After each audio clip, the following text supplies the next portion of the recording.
Welcome to a brand new hour of Hot Stove. Harold Reynolds, Robert Flores, Lauren Shahade, Keith Costas. On Saturday, the Dodgers had their fan fest. All the big stars were there, even their new stars. It's a galaxy of stars, including Teoscar Hernandez. It was a vibe that you just think positive of everything that you, like when you get to the field, everything that you see is positive. And when you got that, is when everything that you do, you do it like with 200%, trying to do it better and trying to do it good for that fan base and the team. What it meant to so many people, day in and day out, when I'm out and about in the community, people coming up to me and telling me what that home run, the World Series, the championship meant to them. I think that's why we all play sports, is to bring joy and memories and create those kind of things for the fans. And to be able to do that for these fans, I think that was pretty special. Mookie, Shohei, they're talking about legacy. They're talking about going back to back. And then also now we're introducing guys that are new to this city, this organization, that are hungry to get a championship. So I think that melding all these guys together, we're going to really continue to just take off. All right, meantime, there was a bit of news coming out of FanFest regarding Shohei Ohtani. This tweet reads, Shohei Ohtani said he's on schedule right now in his recovery from shoulder surgery. Remember the injury he suffered during the World Series, but he doesn't have a set date in mind for his return to the mound. He'll know more once he starts throwing bullpens. Meantime, Dave Roberts said May, quote, sounds about right, but could be earlier. Now, we already knew that Shohei Ohtani was not going to be available to pitch right away when the season starts. Remember, the Dodgers will open the season in Japan this year. But May, does that, how does that, when you hear that as the timetable, that seems about right to me. It's about right, maybe a little earlier, because they had to pull Shohei back. He's such a workhorse. Like, if you remember watching the video during the postseason before he got injured with the shoulder in the World Series. Yeah. I really believe he was going to pitch in the World Series. Roberts had to come out and say, no, he is not going to pitch. He thought he was going to pitch. Yeah. That was a workout, not, oh, I'm rehabbing. That was, I'm coming in. If you need me, I am here to pitch. So the shoulder injury set him back. Yeah. No doubt. They thought his season would be definitely over at the point it injured, and he still came out trying to play. That's the kind of competitor he is. It just stinks that they don't have the kind of depth to cover it. Yeah, what a shame, huh? Yeah, it's a shame. They just got a few people. We're still going to see Yamamoto and Sasaki in the 2 games in Japan. I mean, how cool is that? Yeah. And Shohei's still going to be hitting.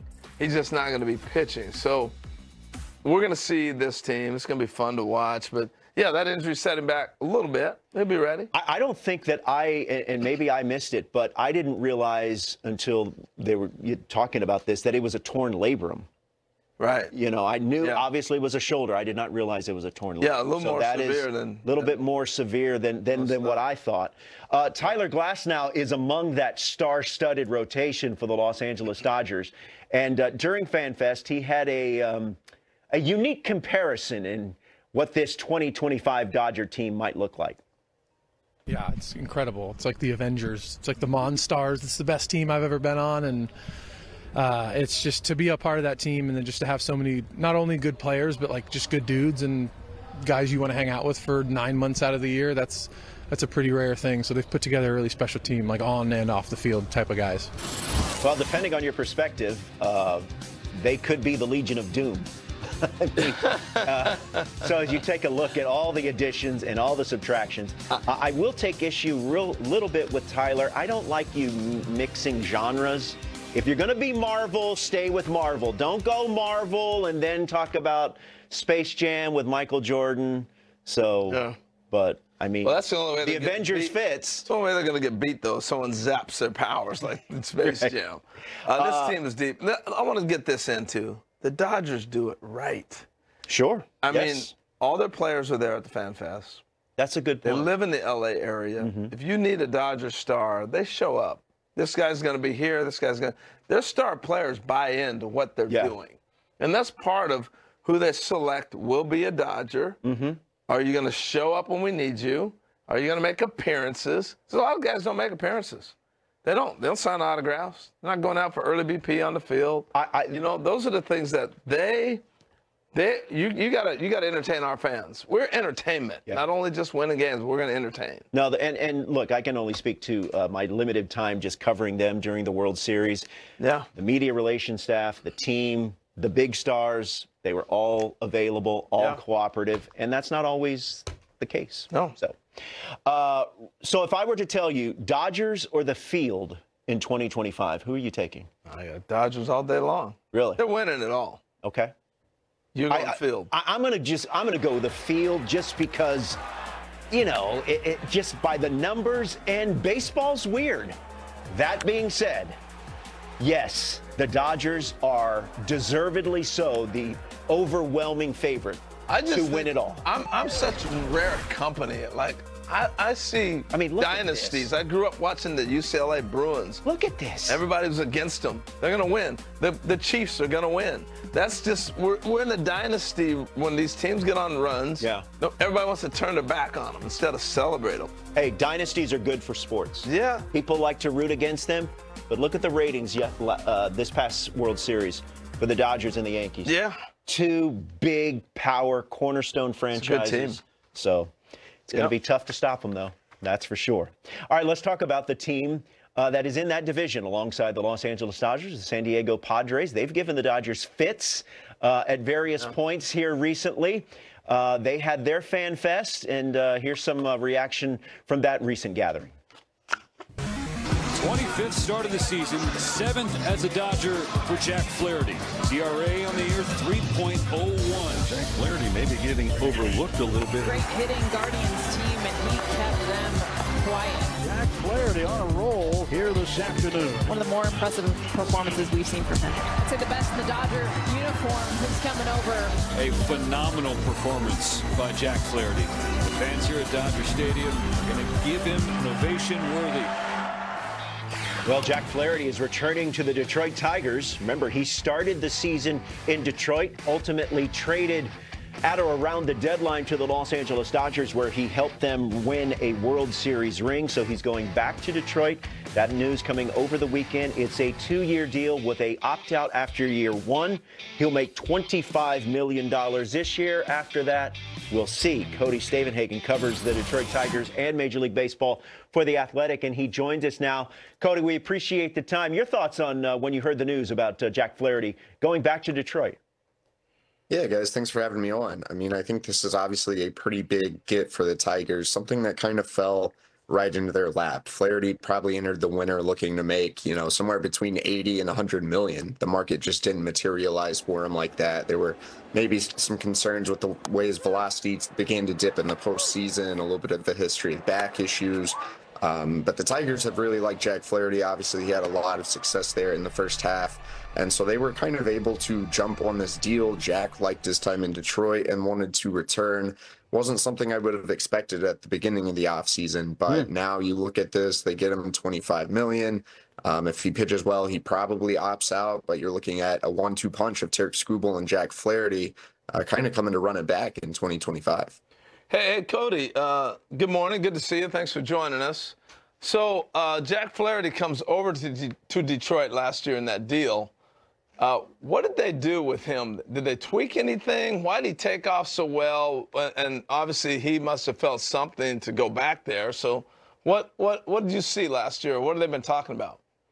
Yeah, I think a lot of work went into Jack Flaherty and kind of reshaping his delivery was a lot of it, getting his body to move down the mound more like when he was a younger pitcher with the Cardinals is something they talked a lot about.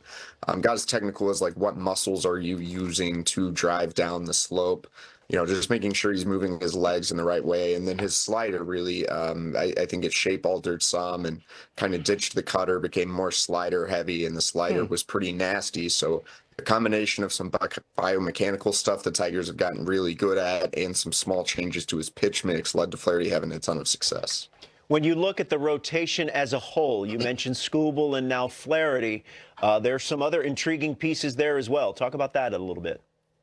Yeah, I'm now pretty interested to see what the, you know, if the Tigers even go with their traditional 5-man rotation, no guarantee with these guys, but how that shapes out because they signed Alex Cobb, veteran guy, 1 year, $15 million this offseason. Reese Olson, I would say one of the more underrated pitchers in the game. He's going to be in this rotation. So then you're looking at a fifth spot and a long list of names that could compete for it. Jackson Job's the top pitching prospect in baseball. He'd probably be the most fun, the most interesting, but they are still paying a veteran in Kenta Maeda. He finished last year in the bullpen. Kenta Maeda, man, that's a name. Yeah. Prior to the Flaherty signing, I thought there was a strong chance the Tigers could try to run it back with Maeda, hope he improved, over the winter.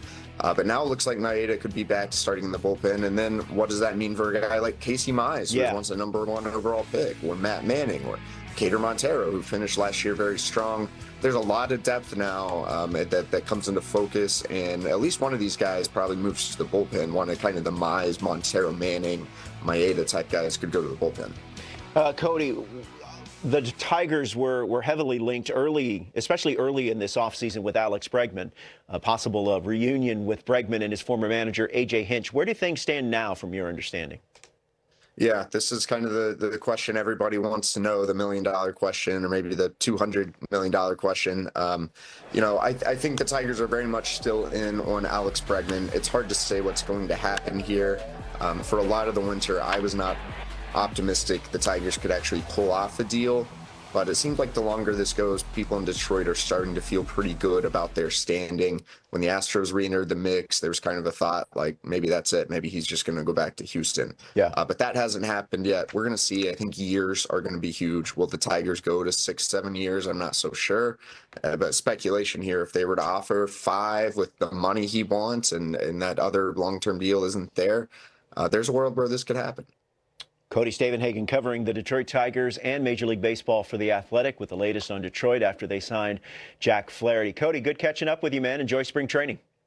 Yeah, thanks for having me, guys. You got it. Buddy. So we talked in hour number 1 a lot about the Detroit Tigers, and that whole AL Central, I think, is going to be, again, a very intriguing division. Yeah. 今シーズンのロサンゼルス・ドジャースは、まさに銀河系軍団の女にふさわしいチームへと進化を遂げています。新たに加入したオスカー・ヘルナンデスをはじめ、すでにチームの中心選手として活躍するムーキー・ベッツ、大谷翔平、フレディ・フリーマンなど、超一流の選手たちが集結。ファンフェストでの選手たちの発言からもわかるように、チームの士気はこれまでにないほど高まっています。彼らは単なるスーパースターの集まりではなく、優勝という同じ目標に向かって結束しているのです。特に今季の話題の中心は、やはり大谷翔平の復帰時期でしょう。昨年、ワールドシリーズ中に肩の負傷が発覚し、その後の手術により、2024年シーズンは投手としては登板できないとされていました。しかし、本人は順調に回復しており、5月頃の復帰が有力視されています。デーブ・バーツ監督は5月が目安とコメントしましたが、大谷の驚異的な回復力を考えれば、それよりも早くマウンドに戻ってくる可能性も十分あります。実際、彼は負傷した直後でも試合に出場しようとするほどの闘志を持っています。ドジャースのファンとしては、彼がどのタイミングで復帰するのか、そして再び二刀流として活躍する姿を見られる日が頼もしいですね。もちろん、大谷が投手としての復帰を待つ間も、彼は打者として大活躍することは間違いありません。新加入の吉部山本や、開幕戦で対戦が期待される佐々木朗までといった日本のスター選手とともに、MLB の舞台でどのようなインパクトを残すのか注目です。特に今シーズンの開幕戦は日本で開催されるため、彼らの姿を母国のファンが直接見ることができるという点でも大きな意味を持つでしょう。これまでになかったまさに歴史的なシーズンの幕開けになりそうです。そしてタイラー・グラスノーがこれはアベンジャーズのようなチームだと表現したように、今シーズンのドジャースの選手層は圧倒的です。ローテーションにはウォーカー・ビューラー、ボビー・ミラー、そして長年ドジャースを支えてきたベテランのクレイトン・カーショーも控えています。MLB の中でも屈指の先発陣を誇り、どの試合でも安定したパフォーマンスが期待できます。このような強力な投手陣が揃っているのも、ドジャースが優勝候補筆頭と呼ばれる理由の一つでしょう。しかし、何よりも、このチームの強さの根源はチームワークにあります。いくら才能に恵まれた選手たちが集まっていても、チームとして機能しなければ勝つことはできません。ドジャースの選手たちはお互いを信頼し合い、助け合いながら戦っています。ムーキー・ベッツや大谷翔平は、ただのスター選手ではなく、チームメイトとしてのリーダーシップも発揮しており、チーム全体をまとめる役割を果たしています。これはまさに強豪チームに必要不可欠な要素です。さらに、ファンとのつながりもドジャースの大きな魅力の一つです。ファンフェストでは、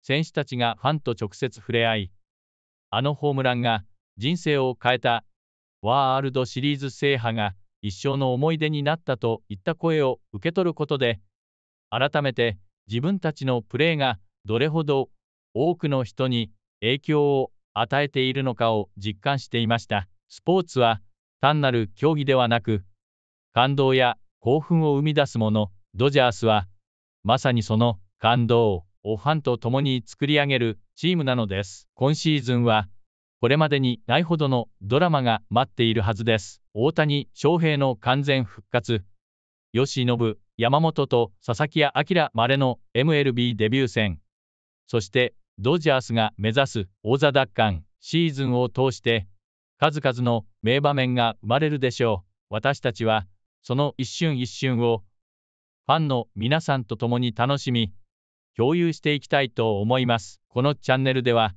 ドジャースの最新情報や試合の分析、選手たちの活躍をお届けしていきます。ドジャースの歴史的なシーズンを見逃さないためにも、ぜひチャンネル登録をお願いします。あなたの応援が選手たちの力になります。ドジャースの伝説がまた一つ増えるその瞬間を一緒に迎えましょう。